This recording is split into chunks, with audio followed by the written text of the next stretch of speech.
Good morning everyone, আমার একটা নতুন ব্লগে। তা আমরা কিন্তু আছি আজকে ট্রেনে, তো ব্লগ আমি ট্রেন থেকে স্টার্ট করছি আর কি। রয়েছে এখন নিউ জলপাইগুড়ি বঙ্গাইগাঁও এক্সপ্রেস। এটা সকাল 7টার সময় এনজিপি থেকে ছেড়ে দিয়েছে, আর নিউ কুচবিহার পৌঁছানোর কথা কিন্তু সকাল 10:55। টাইম মতন পৌঁছালে ভালো, কারণ উত্তরবঙ্গ ধরার তো কথা ছিল, কিন্তু সেটা মিস করে ফেলেছি। এখন এই ট্রেনটা ঠিকঠাক মতন পৌঁছলে পরে আমরা বাঁচি।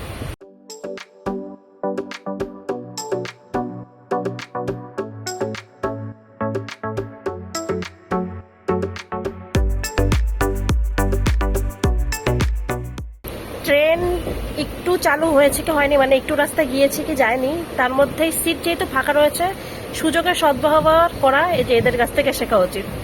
রাত্রিবেলাও ঘুমিয়েছে, এখন ওইখানে ঘুমিয়ে ঘুমিয়ে যাচ্ছে, কারণ ট্রেনটা মোটামুটি ফাঁকাই। এদিকেও ফাঁকা রয়েছে, ওদিকেও বেশি ভিড় নেই, আছে 4-5 জন প্রত্যেকটা কম্পার্টমেন্টে আর কি। নীল একদম সুযোগের সদ্ব্যবহার করে নিচ্ছে। ঘুম কমপ্লিট হয়নি, আর যেমন বাবা তার তেমন মেয়ে। বাবা এদিকে ঘুমাচ্ছে, এদিকে মেয়েও ওখানে ঘুমাচ্ছে। তিথিও একটু পরে ঘুমিয়ে পড়েছে আর কি, ট্রেন ওঠার পরপরই, কারণ ট্রেনে উঠলেই ওর ঘুম পায়। ট্রেন, গাড়ি, এই সমস্ত জায়গায় উঠলে ওর বেশি বেশি করে ঘুম পায়। তো ট্রেন ছাড়ছে না তো, কিছু বলো, তুমি কিছু বলো, একটু বকাশকা দাও, আমাদের লেট হয়ে যাচ্ছে। বাইরে হচ্ছে প্রচন্ড পরিমাণে বৃষ্টি, মানে কুচবিহারে ঢোকাও শেষ আর বৃষ্টিও শুরু হয়ে গেছে। ভেতরে যেহেতু অন্ধকার হয়ে আছে, আমরা এখন বসে বসে লেস খাচ্ছি, কারণ ট্রেনটা লেট করছে, প্রচন্ড খিদে পেয়ে গেছে। এবার এটাই একটা আছে, বিস্কিট ছিল একটা, ওটা খাওয়া হয়ে গেছে, এবার লেস খাচ্ছি। জানি খাওয়া ঠিক না সকালবেলার দিকে, কিন্তু কি করবো, খিদে প্রচন্ড পেয়ে গেছে। এই যে এখানে পাপার কোলে চড়ে বসে আছে, এত জায়গা থাকতে একমাত্র ওই পাপার কোলেই গিয়ে বসতে হবে। এই হচ্ছে তিথির কালকের মেহেন্দির কালারটা এসেছে, আস্তে আস্তে আরো ডিপ কালার হচ্ছে আর কি। অবাক হয়ে গেলাম, ও কিন্তু মেহেন্দিটা একদম ঠিকঠাক রেখেছে, যেরকম এরকম পরিয়েছিলাম ঠিক সেরকমই রেখেছে, ঘাটেনি আর কি। সুন্দর হয়েছে তিথি। আর অল্প একটু মেহেন্দি বেঁচে গিয়েছিল, সেটাতে আমি আমার হাতে, এই হাতে 2 হাতে পরে নিয়েছি, এই হাতেও পরে নিয়েছি, শুধুমাত্র আঙ্গুলগুলোর উপর দিকে পরে নিয়েছি। আমার এটাই ভালো লাগে সিম্পলের মধ্যে, এই হাতেও পরে নিয়েছি। নিউ কুচবিহার স্টেশনে কিন্তু নামলাম, আর এখানে বৃষ্টি নেই, রাস্তায় তো বৃষ্টি ছিল, যাক ভাগ্যক্রম বৃষ্টিটা নেই আর কি। এখান থেকে আমরা যাব এখন আলিপুরদুয়ার আর কি, কারণ নীলের কাজ আছে, সেই কাজটার জন্যই আমাকে ওদের সাথে সাথে যেতে হবে আর কি, আমাকে আর তিথিকে ওদের সাথে হবে। একা যেতে পারতাম, কিন্তু বৃষ্টির মধ্যে না, একা যাবো না। আলিপুরদুয়ার এখন এখান থেকে ঝটপট করেও কাজটা করে নিই, তারপরে বাড়ি আছি। এখন আমরা আলিপুরদুয়ারে, আর আলিপুরদুয়ারে বৃষ্টি মনে হয় না হয়েছে, প্রচন্ড পরিমাণে গরম এখানে। আর আমার পেছনে দেখা যাচ্ছে ওই যে নীলবাবু ফোনে কথা বলছে। আচ্ছা, সকাল থেকে আমাদের যেহেতু কিছু খাওয়া হয়নি, তো ভাবছি আগে প্রথমে একটু ভাত খেয়ে নিই, কারণ তিথিরও প্রচন্ড পরিমাণে খিদে পেয়ে গেছে। ভাত খেয়ে নিয়ে তারপরে দেখা যাক পরে প্ল্যান কি। আচ্ছা, আমরা চলে এসেছি একটা ভাতের হোটেলে, সেটা হচ্ছে একদিন প্রতিদিন। এখানে ভেজ থালি কিন্তু 40 টাকা প্লেট আর কি।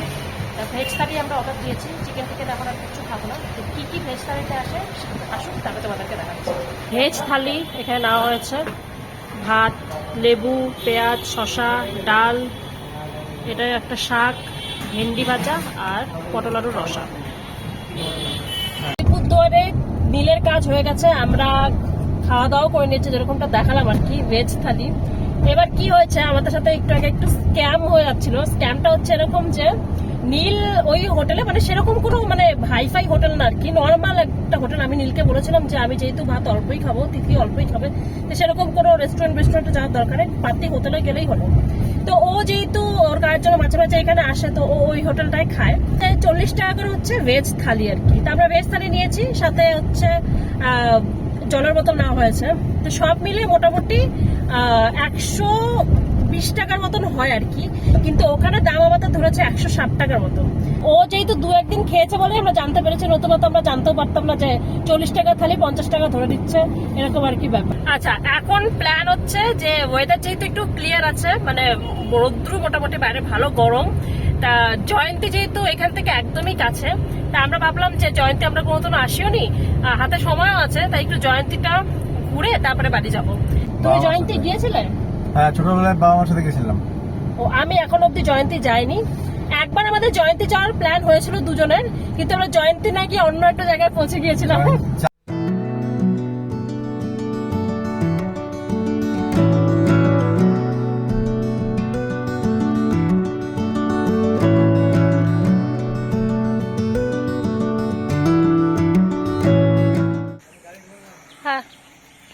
জয়ন্তী বা বক্সা এদিকে এন্ট্রি করতে গেলে কিন্তু প্রথমে এই জায়গা থেকে এন্ট্রি করাতে হয়। পার গাড়ি মানে পার্সোনাল গাড়ির জন্য কিন্তু 480 টাকা নিল আমাদের, আর পার পার্সন 5 বছরের উপরে 150 টাকা করে। ড্রাইভারের কিন্তু কোনো রকম টিকিট লাগবে না, ড্রাইভার ছাড়া বাকি যারা থাকবে তাদের 150 টাকা করে টিকিট আমরা কেটে নিলাম। আমরা প্রথমে চলে গিয়েছিলাম, মানে ওই বক্সার এন্ট্রির ওখানে চলে গিয়েছিলাম, তারপরে আমরা জানতে পারলাম যে না, এখান থেকে এন্ট্রি করাতে হয়, তারপরে কিন্তু ওখানে এন্ট্রি দেবে। এটাই হচ্ছে সেই জায়গা যেখান থেকে তোমরা যদি কেউ আসো, টিকিট প্রথমে এখান থেকে কাটাবে, এন্ট্রি করাবে, তারপরে কিন্তু যাবে। আমাদের মতন ভুল করো না। আর আমি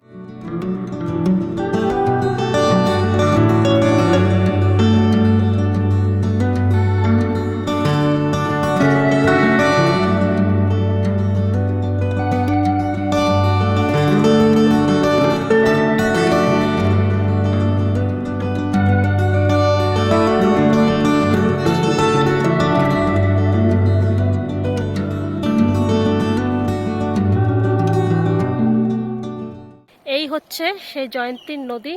এখন কিন্তু জল একটু আছে, দেখতে পাচ্ছি আমি এখান থেকে আস্তে আস্তে যাচ্ছি। আর দেখতে পাচ্ছ পুরোটা পাহাড়, এখানে এদিকে পাহাড়ের উপরে কুয়াশা একদম ঢেকে আছে। যেহেতু বৃষ্টি হচ্ছে সে কারণে কুয়াশাটা, আকাশ ক্লিয়ার থাকলে কিন্তু পাহাড়টাও ক্লিয়ার দেখা যেত। এই হচ্ছে সেই জয়ন্তীর নদী, একদম পাহাড় থেকে যে নদীটা বয়ে আসছে, বেশ সুন্দর। জলের ভেতর দিয়ে একদম পাথরগুলো একদম স্পষ্ট দেখা যাচ্ছে, খুব সুন্দর।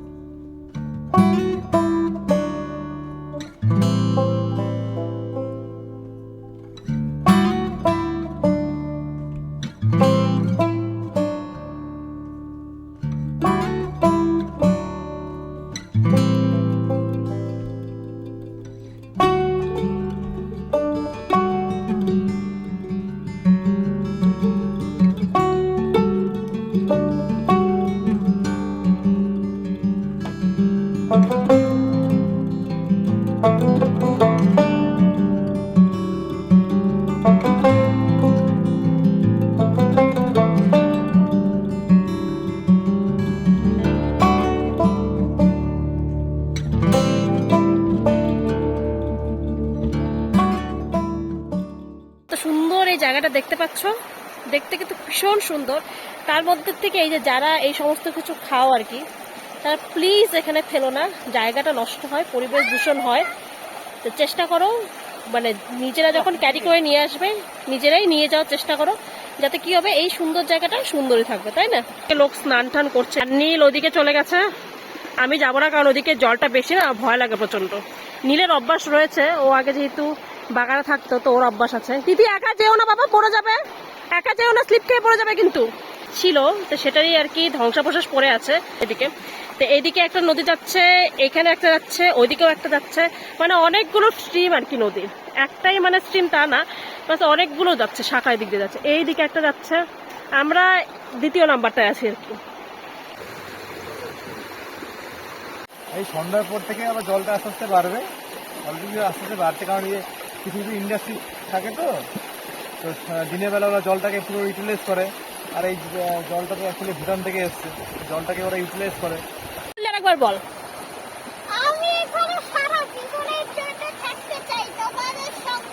জল ছাড়া তো কিছু নেই, সেটা কাজ করবে বাবা। তুই জঙ্গল থেকে, জঙ্গল আছে, জঙ্গল আছে, লাকড়ি নিয়ে আসবি, মানে খড়ি নিয়ে আসবি, ঠিক আছে?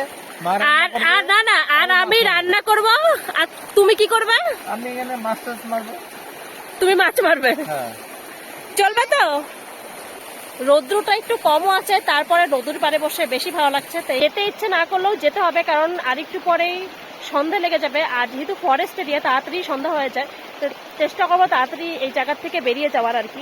ফেরার পথে আলিপুরদুয়ারের রাস্তায় দেখলাম যেরকম বেশ সুন্দর জাম নিয়ে বসেছে, খেয়ে দেখলাম ভীষণ মিষ্টি, নিয়ে নিলাম। আমার কিন্তু জাম খেতে ভীষণ ভালো লাগে, আর মেয়েকে খাওয়া বলেও নিয়ে নিয়েছিলাম। আর নীল এরপর আমাদেরকে খাইয়ে দিয়েছিল এখানে আইসক্রিম। আমরা নিয়েছিলাম এই কোন আইসক্রিমগুলো, আর তিথি নিয়ে নিয়েছিল এই বাটি আইসক্রিম। ফেরার সময় যেহেতু তুফানগঞ্জ হয়ে বাড়ি ফিরেছি, তাই পিসি শাশুড়ির বাড়িতে দেখা করতে গিয়েছিলাম। সেখানে গিয়ে দেখে এলাহি ব্যাপার, পিসি শাশুড়ি একদম লুচি, মিষ্টি, আম, আলু ভাজা নিয়ে প্রস্তুত আমাদেরকে ডিনার করাবে বলে। আমরা খাবো না, কিন্তু জোর করে আমাদেরকে খাইয়েছিল। কারণ যেহেতু আমি আর যাব না আমের সময়, তা যেহেতু আমাকে আম খাওয়াবে, তো তিথিকেও খাওয়াবে, সেই কারণেই কিন্তু এত তোড়জোড়। তো সেখান থেকে ডিনার করে নিয়ে বাড়ি এসে আমরা চলে গিয়েছিলাম আবার টেইলারের কাছে। আমার তিথি কয়েকটা কুর্তি বানানো ছিল, তো সেটাই কিন্তু দিয়ে বাড়ি চলে আসলাম। একটু আগে বাড়ি ঢুকলাম। আজকে প্রচুর প্রচুর কাজ করেছি, সারাদিন বনবন বনবন করে ঘুরেছি।